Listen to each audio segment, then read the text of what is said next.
VTU दीक्षांत सोहळा पदवीदान कुलपती दावरचंद गेहलोट यांच्या हस्ते बेळगावमधील विश्वेश्वरय्या तांत्रिक विद्यापीठाच्या VTU 24वा वार्षिक दीक्षांत सोहळा आज विद्यापीठाच्या डॉक्टर APJ अब्दुल कलाम सभागृहात पार पडला। VTU विद्यापीठाच्या उत्कृष्ट शैक्षणिक गुणवत्तेचा उत्सव असणारा हा दीक्षांत सोहळा कर्नाटकचे राज्यपाल आणि VTUचे कुलपती दावरचंद गेहलोट यांच्या प्रमुख उपस्थितीत संपन्न झाला। राज्यपालांनी सोहळ्याचे रीतसर उद्घाटन आणि समारोप केला। सोहळ्यामध्ये 500हून अधिक पदव्युत्तर आणि डॉक्टरेट विद्यार्थ्यांना त्यांच्या पदव्या सन्मानाने प्रदान करण्यात आल्या।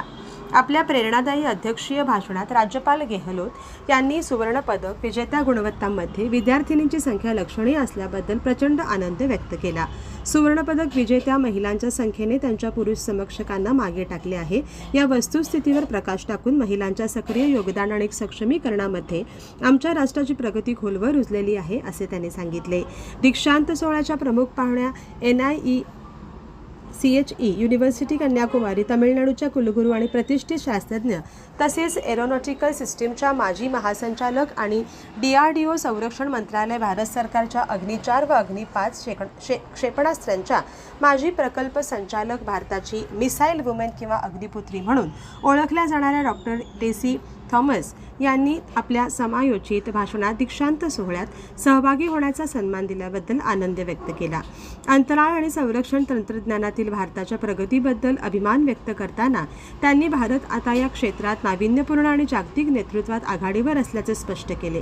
आजच्या दीक्षांत सोहळ्यात M.Tech, M.Plan, M.Arch, MBA आणि MCA यासारख्या विषयातील पदव्युत्तर विद्यार्थ्यांना एकूण 20 सुवर्ण पदके प्रदान करण्यात आली। या व्यतिरिक्त 500हून अधिक विद्वानांना त्यांच्या संशोधनातील अनुकरणीय योगदानाबद्दल PhD पदवी प्रदान करण्यात आली। उपकुलगुरू प्राध्यापक Vidyashankar N, SD, DN doctor Sadashiv Gowda, निबंधक अर्थात कुलसचिव डॉक्टर BE रंगास्वामी आणि कुलसचिव डॉक्टर TN श्रीनिवास यांच्या हस्ते या पदव्यांचे वितरण करण्यात आले। पदवीदान समारंभानंतर डॉक्टर टेसी थॉमस यांच्या विज्ञान आणि तंत्रज्ञान क्षेत्रातील उल्लेखनीय योगदानाबद्दल मान्यवरांच्या हस्ते सत्कार करण्यात आला। दीक्षांत समारंभाच्या अगोदर VTU विद्यापीठाच्या शैक्षणिक ब्लॉक 5 मधील विद्याभवनचे उद्घाटन करण्यात आले। कुलपती राज्यपाल थावरचंद आणि प्रमुख पाहुण्या डॉक्टर टेसी थॉमस यांच्या हस्ते हा उद्घाटन समारंभ पार पडला। यावेळी उपकुलगुरू प्राध्यापक विद्याशंकर S आणि VTUचे वरिष्ठ अधिकारी उपस्थित होते।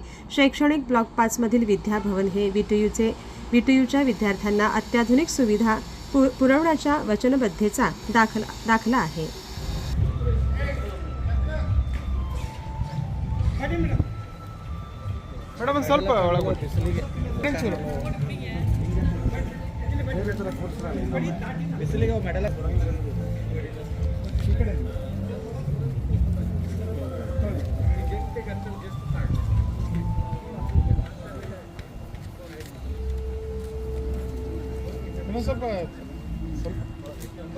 मुझे इस बात की भी बहुत खुशी है कि लगभग 450 छात्रों और पूर्व छात्रों ने PhD की उपाधि प्राप्त की है। हम चाहते तो है कि स्टेज पर उन सबको दें उपाधि, परंतु इतनी बड़ी संख्या में अगर ये सब करने लगेंगे तो दिन भर होने के बाद भी शायद ऐसा करने में सफलता प्राप्त नहीं कर सकते हैं। मैं PhD प्राप्त सभी छात्र छात्राओं को भी बहुत बधाई देता हूँ, शुभकामनाएं देता हूँ और उनके लिए उज्जवल भविष्य की कामना करता हूँ। आज का यह विशेष दिन आपके जीवन के सबसे अनमोल क्षणों में से एक है। यह आपके परिश्रम और समर्पण का उत्सव के साथ यह आपके सपनों के उड़ान भरने की भी शुरुआत है। आगे आप भिन्न भिन्न कार्य क्षेत्रों में योजना बनाकर के कार्य करने का संकल्प लेकर के आगे बढ़ेंगे। मैं आपकी सफलता के लिए शुभकामनाएं देता हूँ। दीक्षांत समारोह ये संदेश देता है कि अब आप शिक्षा के पद से अनुभव और कर्म के पद पर कदम रखने जा रहे हैं। शिक्षा कभी व्यर्थ नहीं जाती है।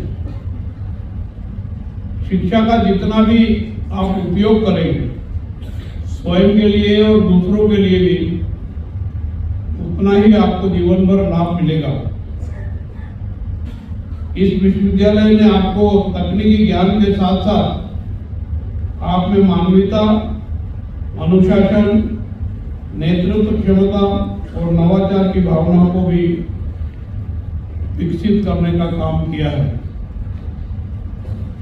अच्छी शिक्षा जीवन को सफलता प्रदान करती है, जीवन सार्थक होता है। आपसे आग्रह करना चाहूंगा कि आप अच्छे अच्छे कामों को करने के लिए सपने देखें और उन्हें साकार करने का साहस करें, कर्तव्यनिष्ठा से कठोर परिश्रम करें, लक्ष्य की प्राप्ति की ओर आगे बढ़ेंगे और सफलता मिलेगी। नवाचार और अनुसंधान को बढ़ावा दें, नई तकनीकों और पद्धतियों को अपनाकर आप देश को विकसित देशों की श्रेणी में लाने का प्रयास करें। प्रकृति के साथ सामंजस्य बनाए रखें। यह सुनिश्चित करें कि आपके प्रयास प्राकृतिक संसाधनों को संरक्षित करते हुए सतत विकास को बढ़ावा दें। प्रकृति और समाज